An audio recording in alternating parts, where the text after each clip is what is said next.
हाँ हेलो दोस्तों, बीके परिवर्तन क्लास में आप लोग का स्वागत है। आज हम लोग पढ़ेंगे अर्धचालक इलेक्ट्रॉन की। आइए देखते हैं अर्धचालक इलेक्ट्रॉन की क्या होता है। इस चैप्टर को पढ़ने से पहले सबसे पहले हमें पता होना चाहिए कि चालक, अचालक, अर्धचालक। चालक को हम लोग सुचालक भी कहते हैं, अचालक को हम लोग कुचालक कहते हैं, अर्धचालक को हम लोग अर्धचालक ही कहते हैं, है ना। वे पदार्थ जिनमें विद्युत धारा प्रवाहित होती है, वे पदार्थ जिनमें विद्युत धारा प्रवाहित होती है वे चालक कहलाते हैं। धातुओं में मुक्त इलेक्ट्रॉन पाए जाते हैं। धातुओं में धारा का प्रवाह मुक्त इलेक्ट्रॉन के कारण होता है ना। और वे पदार्थ जिनमें विद्युत धारा प्रवाहित नहीं होती है वह अचालक कहलाता है। इनमें मुक्त इलेक्ट्रॉन उपस्थित नहीं होते हैं। जो अधातु हैं उनमें मुक्त इलेक्ट्रॉन नहीं होते हैं, जैसे लकड़ी, प्लास्टिक आदि, कागज। सभी धातुएं विद्युत के क्या होती हैं? चालक होती है। ऐसी कौन सी धातु है जिनमें विद्युत धारा का प्रवाह नहीं होता है? हाँ, ग्रेफाइट एक ऐसी धातु जिसमें विद्युत धारा का प्रवाह होता है।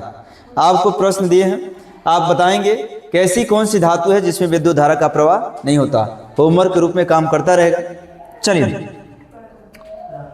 जैसे कि अर्धचालक वे पदार्थ होते हैं जिसमें जिनका विद्युतीय गुण सुचालकों तथा कुचालकों के बीच होता है, अर्थात चालक तथा अचालक के बीच का गुण प्रदर्शित करते हैं। न तो चालक होते हैं न तो अचालक है, इनके बीच का गुण प्रदर्शित करते हैं। जैसे जर्मेनियम, सिलिकॉन, आर्सेनिक, एंटीमनी आदि 7 उपधातुएं होती हैं। ये सातों उपधातुएं अर्धचालक का काम करती हैं। इसके बाद हम लोग समझेंगे ऊर्जा बैंड किसे कहते हैं। आइए समझते हैं। कोई भी पदार्थ दो प्रकार का होता है, या तो वह पदार्थ क्रिस्टलीय होता है या अक्रिस्टलीय होता है ना। लेकिन जो ठोसों में ऊर्जा बैंड होता है वह क्रिस्टलीय पदार्थ होता है।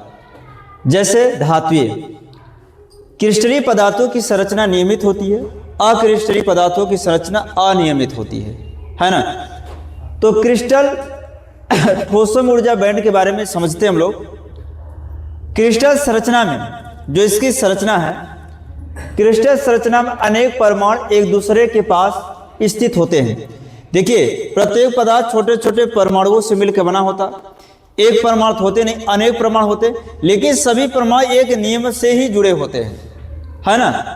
क्रिस्टल संरचना में अनेक परमाणु एक दूसरे के पास स्थित होने से प्रत्येक परमाणु का ऊर्जा स्तर क्रिस्टल में उपस्थित परमाणुओं की संख्या के बराबर होती है ना। कह रहा कि होने में प्रत्येक परमाणु का ऊर्जा स्तर, जो प्रत्येक परमाणु का ऊर्जा स्तर होता है क्रिस्टल में उपस्थित परमाणुओं की संख्या के बराबर होती है। जितनी उसमें ऊर्जा होती है उतने उसमें क्या होते हैं? परमाणु होते हैं। ऊर्जा स्तरों में विभक्त हो जाता है। इन ऊर्जा स्तरों के अत्यंत समीप होने के कारण ये ऊर्जा स्तर एक ऊर्जा बैंड का निर्माण करते हैं। कह रहा इन ऊर्जा स्तरों का अत्यंत समीप, जो ऊर्जा स्तर होते हैं बहुत पास होते हैं, तो हम उन्हें क्या कहते हैं? बैंड, एक तरह से डिब्बा, पैकेट। तो जिसमें चालक इलेक्ट्रॉन उपस्थित होता है, वह ऊर्जा स्तर जिसमें चालक इलेक्ट्रॉन उपस्थित होता है उसे चालक बैंड कहते हैं। वह ऊर्जा स्तर जिसमें संयोजी इलेक्ट्रॉन उपस्थित होता है उसे हम संयोजी बैंड कहते हैं। चालक तथा संयोजी इलेक्ट्रॉनों बैंड के बीच में जो होता है ऊर्जा स्तर, उसे हम वर्जित ऊर्जा अंतराल कहते हैं। देखिए, जैसे हमने यहाँ सिलिकॉन एक अर्धचालक लिया। इस अर्धचालक में हम लोग सिलिकॉन जो है, इसमें 14 परमाणु होते हैं। 14 परमाणु में इसमें कितनी ऊर्जा स्तर? 1, 2, 3, 4 और 5 ऊर्जा स्तर। 1s2, 2s2, 2p6, 3s2 और 3p2। यहाँ पर क्या है? 2 इलेक्ट्रॉन मुक्त है। ये जहां इलेक्ट्रॉन मुक्त होते हैं उसे हम क्या बोलते हैं? चालक इलेक्ट्रॉन। मुक्त इलेक्ट्रॉनों के कारण ही धातुओं में क्या होती है? चालकता होती है। और सुनिए, यहां पर ये है, ये S2 है, इसकी संयोजकता कितनी है? 2।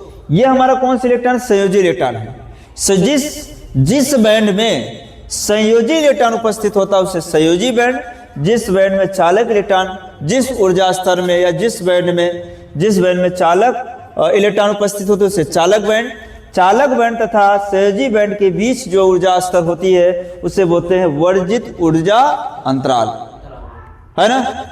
और हम लोग समझेंगे आगे, इसकी एक छोटी परिभाषा दी गई है, किसी निश्चित लघु ऊर्जा परिसर में अत्यंत निकट रूप से किसी निश्चित लघु ऊर्जा परिसर में अत्यंत निकट रूप से स्थित ऊर्जा स्तरों की एक बड़ी संख्या का समूह ऊर्जा बैंड कहलाता है ना। चलिए आगे हम लोग और समझते हैं इसमें। देखिए